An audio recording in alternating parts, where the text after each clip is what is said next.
Centuries ago, the sun and the water were great friends, and both lived on earth together.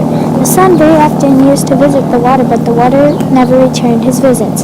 At last, the sun asked the water why it was that he never came to see him in his house.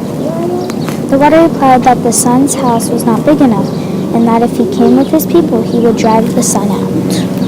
He then said, "If you wish me to visit you, you must build a very large compound, but I warn you that it will have to be a tremendous place, as my people are very numerous and take up a lot of room." The sun promised to build a very big compound, and soon afterwards he returned home to his wife, the moon, who greeted him with a bold smile when he opened the door.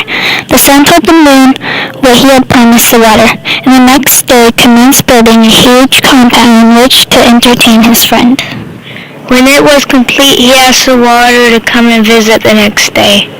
When the water arrived, he called out to the sun and asked him whether it would be safe for him to enter, and the sun answered, "Yes, come in, my friend." The water then began to flow, accompanied by the fish and water animals.